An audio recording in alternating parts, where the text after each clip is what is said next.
الحمد لله رب العالمين، والصلاة والسلام على أشرف الأنبياء والمرسلين وعلى آله وأصحابه أجمعين. قال النبي صلى الله عليه وسلم: الدعاء مخ العبادة. اللہ تعالیٰ کے نزدیک دعا سے زیادہ پسندیدہ کوئی چیز نہیں۔ اللہ تعالیٰ سے سوال اور دعا کرنے میں اظہار بندگی ہے۔ دعا کا مطلب یہ ہے کہ میں نے اپنے سارے کام اللہ تعالیٰ کے حوالے کر دیے اور اللہ تعالیٰ پر پورا بھروسہ کر لیا، اور میں ہر کام کی بھلائی اور برائی کو اللہ کی طرف سمجھتا ہوں، اور جو اپنے رب سے نہیں مانگتا وہ سب سے مانگتا ہے۔ اللہ والوں کا کہنا ہے کہ مرض میں دوا کم اور دعا زیادہ کرو، کیونکہ شفا اللہ نے اپنے ہاتھ میں رکھی ہے۔ نامناسب دعا آداب بندگی کے خلاف ہے۔ اللہ تعالیٰ جسے جو چیز دینا چاہتے ہیں اسے وہ چیز مانگنے کی توفیق عطا فرما دیتے ہیں۔ تمام پریشانیوں کا حل اللہ تعالیٰ سے صحیح اور مضبوط تعلق قائم کرنے سے ہے۔ اپنی اصلاح کی فکر کریں اور دوسرا اللہ کی طرف رجوع کریں۔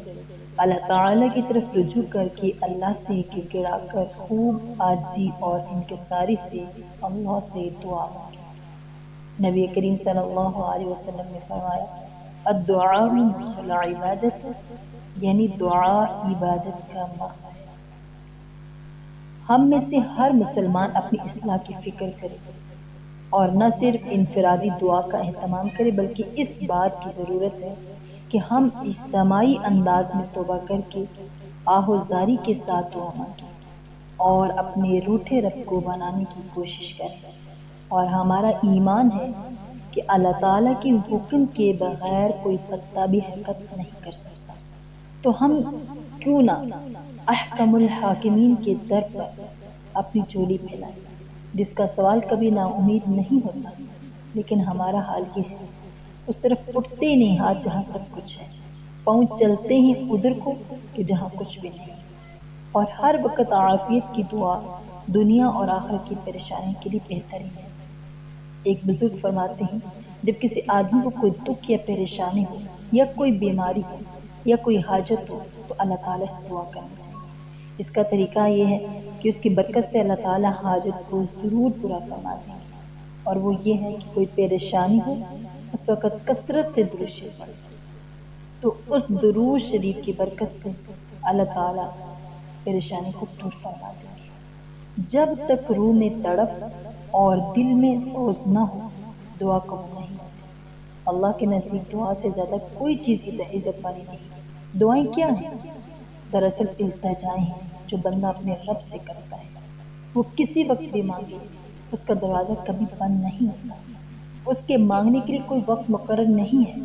اس سے جتنا مانگو اتنا ہی خوش ہوتا ہے، اور اگر کوئی نہ مانگے تو ناراض ہوتا ہے۔ اس لیے جب کبھی کوئی مشکل پیش آئے تو اپنے ہاتھوں کو بارگاہ الہی میں اٹھائیں اور جس زبان میں چاہے دعائیں مانگیں، جو بھی آپ کی زبان ہے۔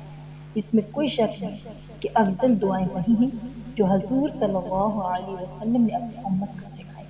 ہمیں سنت کے مطابق دعائیں مانگنی چاہیے۔ یہاں البتہ اگر آپ کو عربی زبان میں دعائیں نہیں آتی تو آپ جس زبان میں چاہے دعا کر سکتے ہیں۔ اس سے خوب مانگے، رو رو کر مانگے، جی بھر کر مانگے۔ وہ ہمیں حکم دیتا ہے کہ مجھ سے براہ راست مانگو، تو دعا پڑھنے کا نہیں، لپٹ کر مانگنے کا نہیں۔ تو ہمیں بھی چاہیے کہ ہم بھی اللہ پاک سے مانگیں، لوگوں کے در پر نہ جائیں، لوگوں سے سوال نہ کریں۔